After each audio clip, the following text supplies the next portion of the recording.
Saya Rizky Hidayah Saputri, pemateri pertama. Di sini saya akan menjelaskan tentang permasalahan pendidikan. Permasalahan pendidikan merupakan suatu tantangan yang sering muncul dalam sistem pendidikan di suatu negara. Hal ini merupakan hal yang sangat penting dan yang sedang terjadi di negara kita loh. Dan permasalahan itu merupakan kesenjangan distribusi pendidikan, relevansi pendidikan yang kurang, dan juga efisiensi metode pembelajaran. Menuntut ilmu bukan hanya untuk kepentingan kita sendiri, melainkan untuk bermanfaat juga bagi orang lain.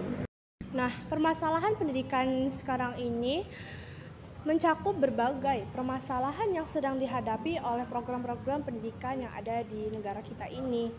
Dan permasalahan itu merupakan ketidakmerataan pendidikan, kualitas dan relevansi, serta efisiensi dan juga efektivitas pendidikan.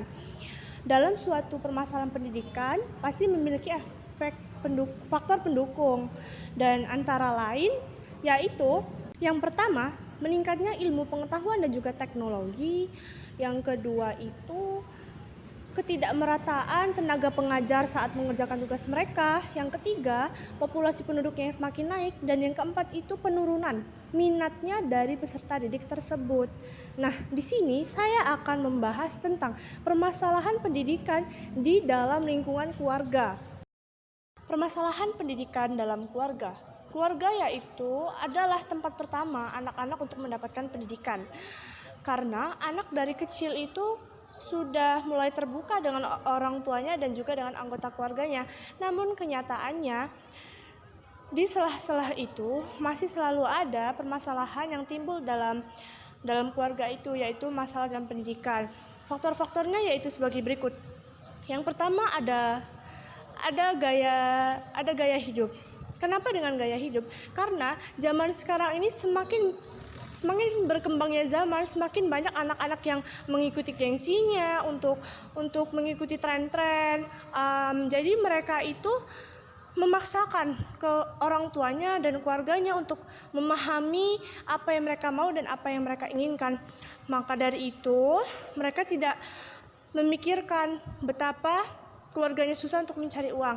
Iya, jika memang ada keluarga yang memang terbutuhkan ekonominya, mereka akan semena-mena dengan itu. Tapi di luar sana masih banyak keluarga yang kekurangan akan ekonominya. Jadi alangkah baiknya untuk kita, anak-anak zaman sekarang ini, untuk lebih berhemat lagi, tidak perlu untuk mengikuti gaya hidup. Dan faktor kedua yaitu ada ekonomi. Baru saya bilang tadi, di dalam ekonomi keluarga itu pasti berbeda-beda.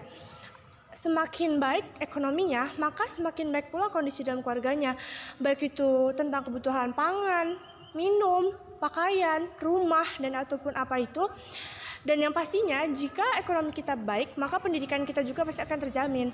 Namun kenyataannya pendidikan semakin tinggi pasti bakal semakin mahal kan ya. Dan makanya sekarang ini banyak anak-anak yang tidak melanjutkan sekolah karena tidak memiliki ekonomi yang cukup dan mereka memilih untuk bekerja. Dan yang ketiga yaitu ada agama. Agama juga menjadi faktor dalam permasalahan keluarga karena dengan gaya mereka yang semakin luas, semakin leluasa, terkadang banyak yang tidak ingin mendengarkan orang tuanya.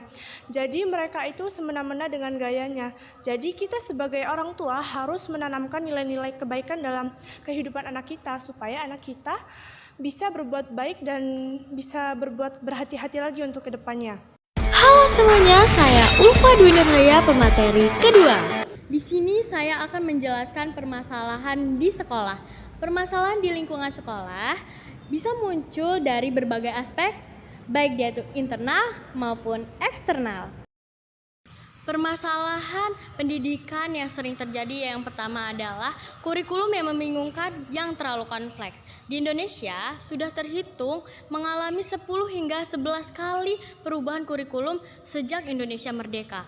Tentu dengan perubahan-perubahan ini peserta didik itu sulit untuk memahami sejumlah materi sehingga mereka itu tidak dapat mengembangkan potensi diri mereka sendiri dengan kemauan, keinginan mereka. Dan di sini juga dampaknya itu tidak terkena di peserta didik saja, bahkan itu dampaknya dapat dikenakan oleh pendidik bahkan orang tua. Yang kedua, pendidikan yang tidak merata. Ketidakmerataan ini sering dialami oleh lapisan masyarakat yang miskin. Ya seperti kita ketahui, pendidikan semakin tinggi, semakin mahal biaya pendidikan. Maka sekarang banyak yang memutus untuk tidak melanjut pendidikan yang lebih tinggi dikarenakan biayanya yang tidak cukup, tidak memadai, yang kebutuhan ekonomi, karena itu adalah sebuah faktor pendidikan yang tidak merata. Selanjutnya adalah yang ketiga, adalah masalah penempatan guru. Seperti yang kita ketahui, ini kerap sering terjadi di daerah terpencil. Kenapa? Karena guru tidak sesuai dengan bidang studinya. Karena siswa atau peserta didik ini membutuhkan guru untuk memahami semua mata pelajaran, sedangkan kekurangan guru. Nah, di situ guru mencoba untuk melatih dalam bidang tersebut. Dan yang keempat adalah rendahnya kualitas guru. Masih banyak guru yang menjalankan tugasnya itu dengan seenaknya. Yang terutama itu adalah terlambat masuk kelas, dan yang kedua itu adalah lebih banyak bercerita daripada menerangkan sebuah materi atau yang ingin disampaikan. Halo semuanya, saya Zara Banipa, pemateri ketiga. Di sini saya akan menjelaskan tentang permasalahan pendidikan di bidang masyarakat. Ada beberapa permasalahan pendidikan di bidang masyarakat, antara lain yang pertama itu minimnya kemampuan literasi. Sebagian masyarakat lebih memprioritaskan aktivitas visual dan audio daripada membaca. Berdasarkan riset yang dilakukan oleh Sarwiji 2015, kemampuan membaca cepat anak itu hanya mencapai 144 kata per menit. Ini menunjukkan bahwa masyarakat Indonesia itu tidak terlalu tertarik untuk membaca dan lebih memilih untuk menghabiskan waktunya dalam platform media sosial seperti Facebook, Instagram, Twitter, TikTok, dan lain-lain. Yang kedua yaitu gempuran modernisasi dan sistem informasi digital. Kemajuan teknologi berkembang sangat luar biasa. Berbagai produk teknologi berfungsi sebagai sumber informasi, sumber rujukan, dan laboratorium tempat orang bertemu dan berinteraksi. Namun, teknologi sekarang justru menimbulkan banyak masalah dalam dunia pendidikan. Salah satunya ialah ensialisme. Ensialisme ini muncul sebagai reaksi tentang berbagai permasalahan pendidikan yang bersifat fleksibel. Yang ketiga adalah hambatan kultural. Sampai saat ini ada beberapa kelompok masyarakat yang percaya bahwa pendidikan formal itu bertentangan pada adat istiadat mereka. Yang keempat adalah hambatan geografi. Hambatan geografi ini misalnya jauhnya lokasi pada sekolah yang diikuti oleh kurangnya akses jalan yang mendukung pada daerah tertentu. Yang kelima ialah mahalnya biaya pendidikan. Dalam kehidupan keseharian kita, dalam pendidikan banyak bermunculan lembaga yang tidak bermutu. Sekalipun ada yang bermutu, harus dibayar mahal oleh peserta didik. Yang kaya akan mendapatkan pendidikan yang bermutu, sedangkan yang miskin akan mendapatkan pendidikan yang tidak bermutu, bahkan tidak mendapatkan pendidikan sama sekali. Halo semuanya, saya Nur Faizah Ramadhani, pemateri keempat. Membahas tentang cara mengatasi permasalahan pendidikan. Pendidikan sangat penting bagi kehidupan, namun kualitas pendidikan di Indonesia masih terbilang sangat rendah dibandingkan dengan negara-negara lain. Oleh karena itu, kita berupaya untuk mewujudkan sesuai dengan tujuan nasional.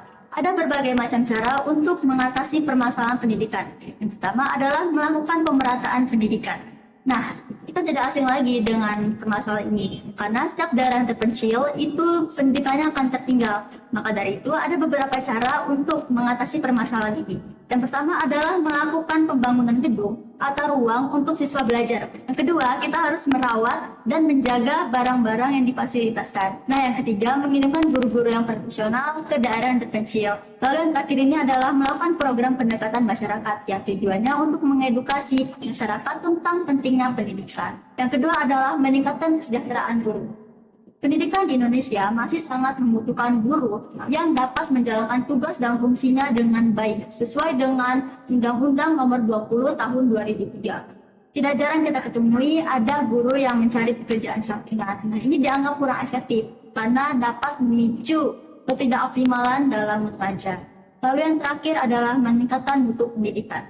Pendidikan yang bermutu adalah pendidikan yang sesuai harapan, kebutuhan, dan juga sesuai keinginan masyarakat. Nah, ada beberapa cara untuk meningkatkan mutu pendidikan. Yang pertama adalah menetapkan kurikulum sesuai dengan kebutuhan. Yang kedua, terpenuhnya kebutuhan dan juga sarana dalam belajar.